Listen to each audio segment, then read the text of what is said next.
नमस्कार। रोजाना हिमाचल के खास बुलेटिन में आप सभी का बहुत बहुत स्वागत है। मैं हूं आपके साथ भावना रनौट। चलिए जानते हैं खबरें विस्तार से। हिमाचल 184 जल रक्षकों को पंप अटेंडेंट श्रेणी के पदों में शामिल करने का प्रस्ताव। प्रदेश सरकार ने जल शक्ति विभाग में बेलदारों के जीवित कैडर के 184 रिक्त पदों को पंप अटेंडेंट में परिवर्तित करने पर विचार करने के लिए सरकार ने मंजूरी दी है। वरिष्ठ नेताओं को सरकार में अधिमान, युवाओं के संगठन में होगी ताजपोशी। कांग्रेस के वरिष्ठ नेताओं को सरकार में अधिमान मिलेगा, युवाओं के संगठन में ताजपोशी होगी। राज्य सरकार के 2 साल के जश्न से पहले निगमों और बोर्डों में नियुक्तियों की सुगबुगाहट तेज हो गई है। जयराम ठाकुर बोले, कांग्रेस में गुटबाजी चरम पर, सीएम सुक्खू हॉली लॉज को ठिकाने लगाने में लगे हैं। नेता प्रतिपक्ष एवं पूर्व मुख्यमंत्री जयराम ठाकुर ने बुधवार को शिमला में आयोजित पत्रकार वार्ता में प्रदेश के सुक्खू सरकार व कांग्रेस पर जुबानी हमला बोला। मुख्यमंत्री सुक्खू हॉली लॉज को ठिकाने में लगाने में लगे हुए हैं। वो हॉली लॉज मुक्त कांग्रेस बनाना चाह रहे हैं। उन्होंने मुख्यमंत्री सुखविंदर सिंह सुक्खू के भाजपा के 5 गुटों में मजबूत होने और बटे होने पर बयान देने पर कहा कि भाजपा एकजुट है और मजबूत है।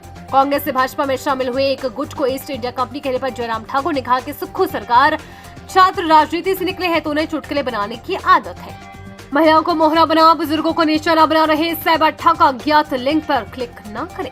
बुजुर्गों का सोशल मीडिया पर अधिक समय बिताना उन्हें साइबर ठगों के निशाने पर ला रहा है। खासकर सेवानिवृत्त अधिकारियों और कर्मचारियों को साइबर अपराधी आए दिन धोखाधड़ी का शिकार बना रहे हैं।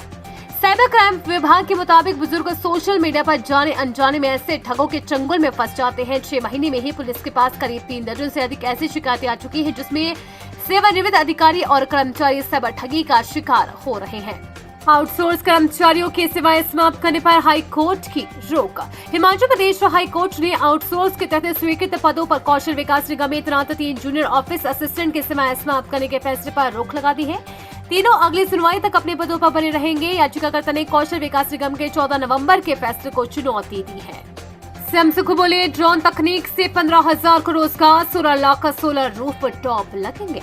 मुख्यमंत्री सुखविंदर सिंह सुक्खू ने कहा कि निर्माण, कृषि, चिकित्सा, आपदा के दौरान खाद्य वस्तु का वितरण आदि में ड्रोन तकनीक कारगर साबित हो सकती है। ड्रोन तकनीक के माध्यम से प्रदेश में लगभग 15,000 युवाओं को रोजगार के अवसर सृजित किए जा रहे हैं। सुक्खू ने कहा कि सोलर एनर्जी के माध्यम से भी प्रदेश में लगभग 3,000 से अधिक युवाओं के रोजगार के अवसर सृजित किए जा रहे हैं। हिमाचल पथ परिवहन निगम में भरे जाएंगे 189 पद, लगेज पॉलिसी में रियायत। पुराना बस अड्डा ऊना में सार्वजनिक एवं निजी भागीदारी बोर्ड पर बनेगा कार पार्किंग एवं व्यावसायिक परिसर। उप मुख्यमंत्री मुकेश अग्निहोत्री ने आज यहां हिमाचल पथ परिवहन निगम निदेशक मंडल की 158वीं बस अड्डा प्रबंधन एवं विकास प्राधिकरण निदेशक मंडल की 70वीं बैठक की अध्यक्षता की। बैठक में कई महत्वपूर्ण निर्णय लिए गए और विभिन्न मुद्दों पर विस्तार से चर्चा की गई। मुकेश अग्निहोत्री ने कहा कि परिवहन निगम में वर्ष 2022 से JOIT के 177 और कंप्यूटर ऑपरेटर के 12 पद रिक्त हैं। पंडित जवाहरलाल नेहरू मेडिकल कॉलेज चम्बा के स्टोर व डिस्पेंसरी सहित 8 दवा विक्रेताओं के पास नहीं मिला 2 लाख नशीली दवाओं का रिकॉर्ड।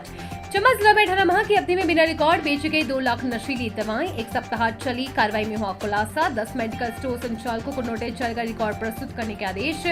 चम्बा सहित 4 जिलों के drug inspector, CID anti narcotics task force team ने अमल में लाई कार्रवाई।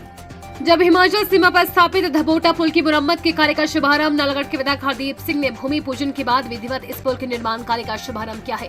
वर्ष 2023 की जुलाई माह में आई भारी त्रासदी के चलते हिमाचल प्रदेश के पहाड़ी हल्के के साथ कई पुल इस आपदा में टूट गए थे, जिसके चलते पंजाब, हिमाचल, हरियाणा सीमा पर स्थित धबोटा पुल त्रासदी का शिकार हो गया था।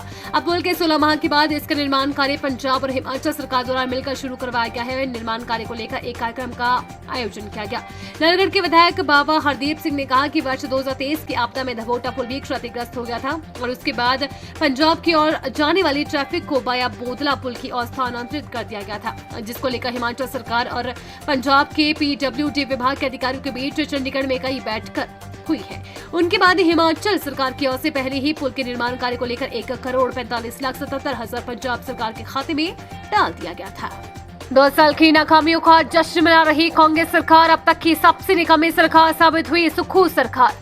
विक्रमादित्य और प्रतिभा को भी जश्न की जानकारी नहीं, सरकार और संगठन में नहीं तालमेल, विकास 2 साल से ठप, हिमाचल फोर्ट सेल, एक भी गारंटी नहीं की पूरी। हरियाणा महाराज के लोगों ने भी नहीं किया विश्वास, हॉली लॉज को निपटाने में लगे सुक्खू। हॉली लॉज मुक्त कांग्रेस बना रहे जयराम ठाकुर। हिमाचल के सुक्खू सरकार 2 साल का कार्यकाल पूरा होने पर बिलासपुर में जश्न मनाने जा रही है। लेकिन विक्रमादित्य सिंह और प्रतिभा सिंह को इसकी जानकारी तक नहीं है, जिसको लेकर विपक्ष के नेता जयराम ठाकुर ने कांग्रेस सरकार पर निशाना साधा है और कहा है कि सरकार और संगठन में तालमेल नहीं है। 2 साल का कार्यकाल से खुद सरकार का निराशाजनक रहा है, विकास कार्य ठप पड़े हैं। हिमाचल फॉर सेल सरकार ने शुरू कर दिया है। पर्यटन विकास निगम के होटलों को बेचने की सरकार साजिश रच रही है और दिल्ली में हिमाचल भवन की कुर्की कर दी गई है। शिमला में पत्रकार वार्ता कर रहे जयराम ठाकुर ने कहा कि कांग्रेस सरकार ने एक भी गारंटी को पूरा नहीं किया, फिर किस बात का जश्न सुखू सरकार मनाने जा रही है? क्या राज्यसभा चुनाव हार और लोकसभा चुनाव में हार का जश्न कांग्रेस सरकार मनाने जा रही है?